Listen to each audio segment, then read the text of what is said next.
here. Let's look at what he says here. So, if an agent does not do the action which he regards as overall the best, he must have allowed factors other than reason to exert an influence on him. So, what he seems to be saying here is that reason is kind of, it determines your actions, and if you do something other than the thing you have most reason for, then you've sort of failed to be maximally free in some sense. But that's not freedom in the libertarian sense, surely, because I think it is either causally determined. Let's keep going, because we've already talked about that, and it's determined, but maybe not causally, but whatever. In other words, he must have allowed desires for what he regards as good only in a certain respect, but not overall to influence his conduct. So we saw this before. Desires somehow being free is not based on doing what you want, but it's actually desires reduce your freedom somehow. Yeah. But this is the real interesting part. In my view, in order to have a choice between good and evil, agents need already a certain depravity in the sense of a system of desires for what they correctly believe to be evil. I need to want to overeat to get more than my fair share and so forth, if I am to have a choice between good and evil. The depravity is itself an evil, which is a necessary condition of a greater good. It makes it possible for me to choose seriously, deliberately. Does this make any sense to anyone? This would mean that God doesn't have free will, presumably, because he doesn't have depravity. Yeah. So we never. How does this make any sense? It's bizarre. Clear as day, this is an ad hoc modification, right? Of course, it's ad hoc. This is the most ridiculous thing. So a perfectly good agent wouldn't have free will. You only have free will when you're like corrupted by your desires to do something that is actually not what you have the most interest to do. This is the opposite of what you have. I say you have more freedom the more you're sort of clear-sighted and can think carefully about the reasons you have for acting in a certain way. The freedom is enhanced by your ability to perceive reasons and think carefully about it and so forth. But Swinburne thinks it's the opposite. Swinburne thinks that the sort of the corruption of desires that like cloud your judgment is necessary to have free will, that otherwise there's no reason why you would have an ability to choose between two different things, because you would just always choose the right thing. So someone who's like good and clear-sighted couldn't have free will because there would be nothing to pull them into the wrong direction. So here's what I want to ask. If this is why free will, if this is how free will works, why the hell would you want free will? It just seems like it's always bad. It just always pulls you to something bad. That's like a phrase or whatever. It just seems like an absolutely bad thing to have. Yeah. Why would you want this? It seems that God wouldn't have it, and why would anyone? So either God doesn't have it, and it's not something that you would actually create if you were choosing the best as well.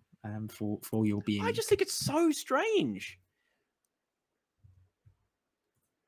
Okay. Like if you need to be depraved in order to have free will, why would you want to have free will? Let's just not have the depravity, and okay, we'll just settle with having a world where people just like choose the right thing.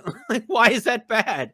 I don't get it. Okay, so we've already noted the great good of freely choosing and influencing our future.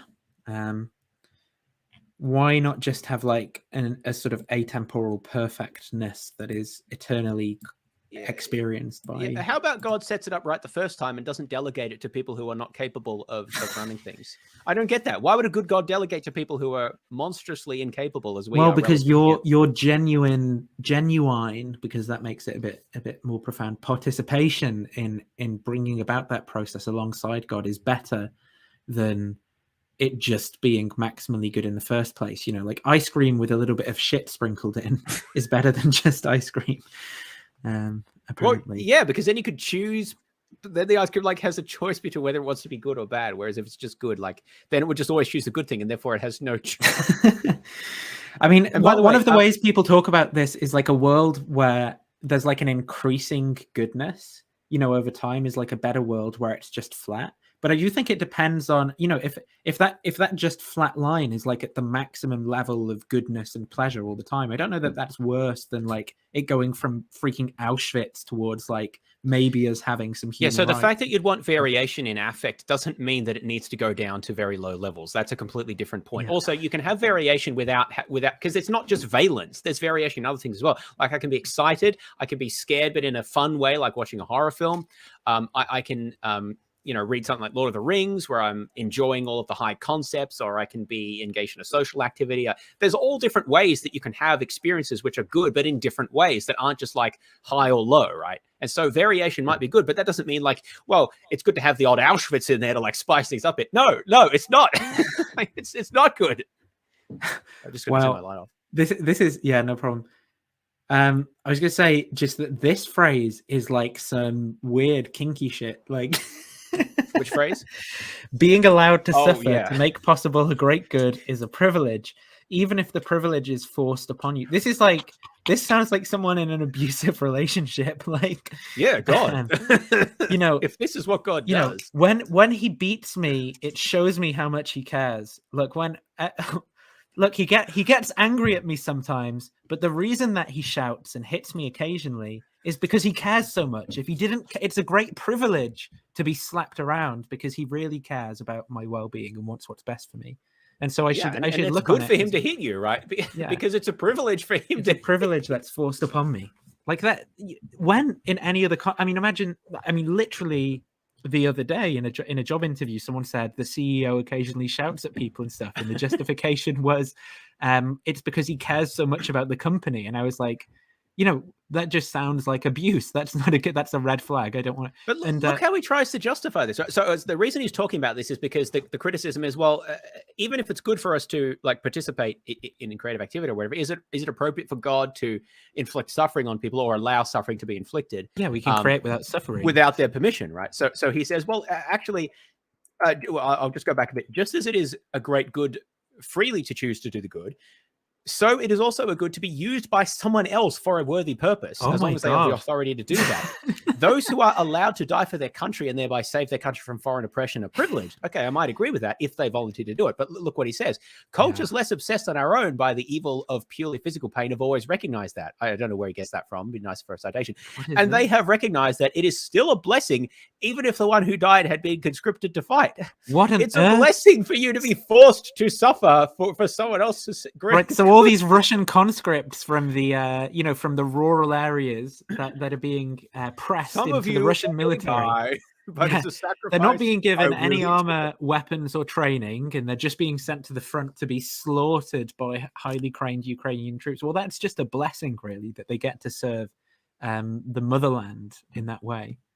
I love it when some theists like this want to make a point that they know is countercultural and it seems kind of gross. They appeal to some weird cultural relativism. It's like, well, other cultures have known this truth, which we in the West have lost. Like you see this elsewhere as well. And it's just like, what are you talking about? No, there's actually been moral progress, and we realize that this is actually horrible. Yeah. There was a saying from Sparta where a mother would say to her son, come back. Right. What was it? Come back with your shield or on it. And basically that means, because if you flee in battle, you would drop your shield, right? Because you try to run faster and it's big and bulky. So coming back with your shield basically means you haven't run away in battle, and on it means you've been killed, right? So it's an honor and a privilege to serve and fight for Sparta, right? And don't try to run away to save your life or anything like that, because then you'd just be shameful and your mother would like want to disown you or whatever. Oh, look, free girls in my city. Nice. Well, I need the corruption to be able to perfectly free.